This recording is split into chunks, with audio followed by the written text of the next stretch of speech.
The Rise of Skywalker. I don't think anyone thought that would be the title for episode 9, and I am definitely surprised. What does it mean? I have no idea, but my Star Wars brain is on fire with possibilities, and I'm extremely excited by this teaser trailer. JJ's the adventure guy, Rian Johnson is the cerebral guy, and I think this trailer pretty much nails that down. But it's time to break all of this down, image by image, and talk about what the heck I think is going on. The first actual image we see is of Rey in the desert, and it's breathtaking. There's a duel of sorts between a ship and our heroine, but is that what it is? I'm not convinced this is some attack on Rey. To me, it seems like a form of training or a test of her agility, a test of her focus, and I think Kylo is testing her, maybe finally being her teacher. That little move in slow motion as Rey jumps over the TIE fighter gave me goosebumps, and it's showing us that Rey has grown up. She has come into her own. Her power has grown. And honestly, we have no idea how long it's been since The Last Jedi. She may have read all those books.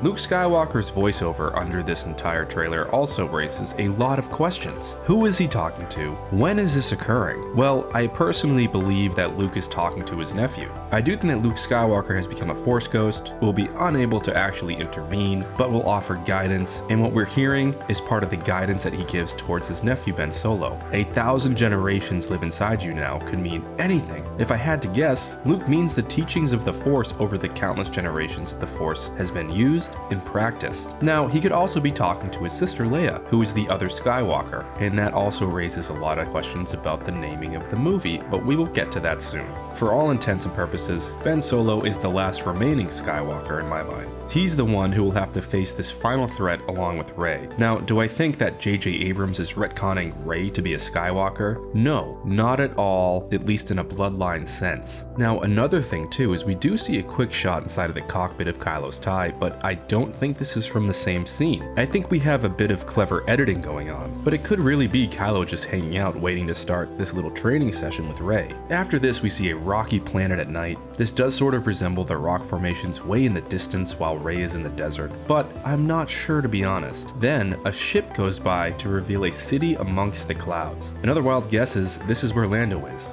Another city amongst the cloud. It also evoked a sense of Canto Bight from the wide shot, but I have no idea what's going on here, so I have to wait and see before I make an assumption. And one tiny thing, that ship that goes by is the same exact ship that dropped Rey off on Jakku. Did you guys see that?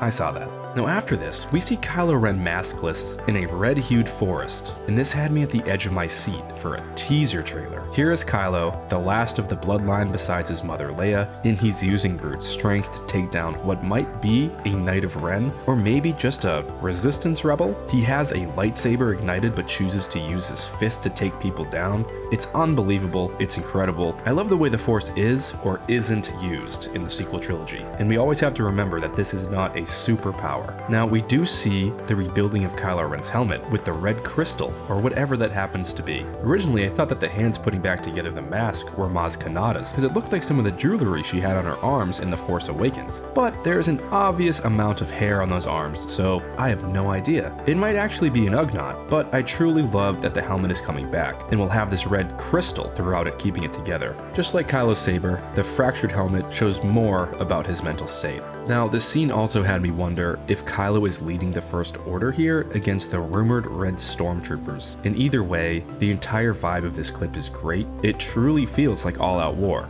Another big thing for me was D-O. I love droids and puppets, and to me, this thing looks like a puppet, but either way, JJ does droids justice. The design is great and has a nostalgic feeling without feeling like a ripoff, and I'm excited to see what BB-8 and D-O get into. It was definitely nice seeing Lando back on the Falcon. He looks pretty damn good, and I love the laugh he's giving while flying with Chewie. It makes me wonder how their first interaction will go. I wonder if Chewie will have to break the news to Lando, or if Lando knows that Han is dead. Either way, Lando and the Falcon feels right. And if I had to make a wild speculation on what may happen with Lando, I think he's gonna die going out with the Falcon. Maybe that sounds crazy, but like I always say, who knows? The scene with Poe and Finn in this teaser looks so damn fun and exciting. It evokes a sense of the speeder chase on Endor, but in a desert. I really like the vibe here, and it sort of had that Enfys Nest Cloud Rider thing going on, which really was a high point for me in Solo. Whatever is going on, It looks intense, it looks fun, and C-3PO isn't having any of it.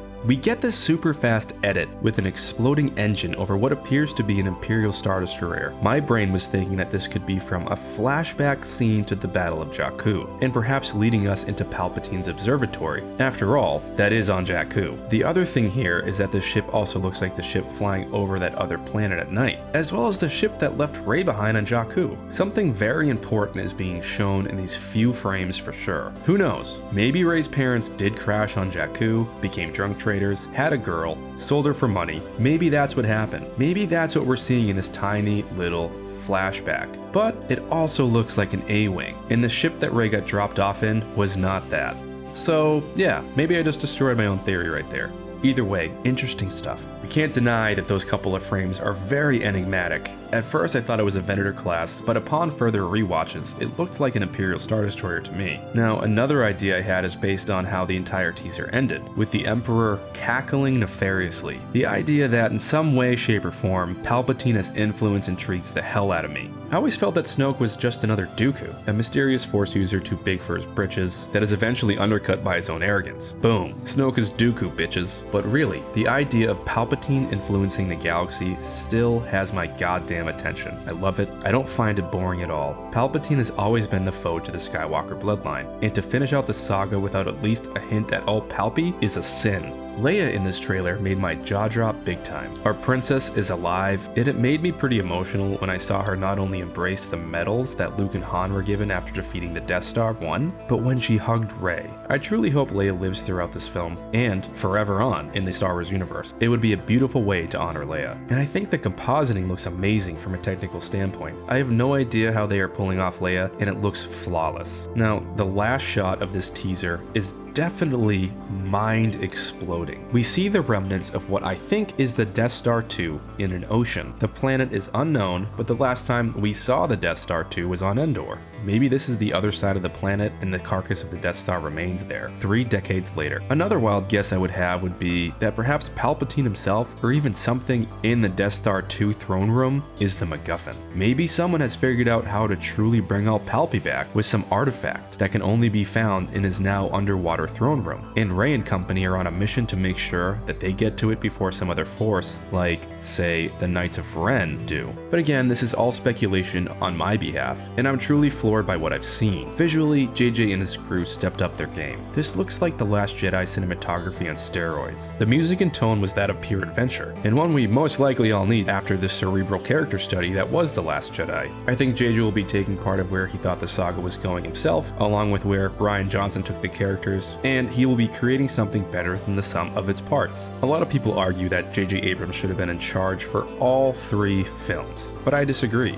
Without Rian Johnson, JJ would not have such a solid layup in my eyes to close out Rey and Kylo's story, as well as the saga at large. On a final note, let's talk about the title. The term Skywalker could become something way more meaningful than a last name in the Star Wars universe. I'd like to give a shout out to a Twitter mutual who brought this up while we discussed the trailer, Giggle Freaks. And the idea was that the concept of the Sith and Jedi are old news. Let the past die. The Force is all that matters. The idea presented would be that perhaps the term Skywalker could become the term for someone aligned perfectly within the duality of the Force. To me, that's a brilliant way to honor the legacy of Star Wars and Luke Skywalker. Maybe this can really pave the way for new interpretations of the Force without us getting completely confused either. To be a Skywalker could now be synonymous with having the Force, and I love that thoroughly.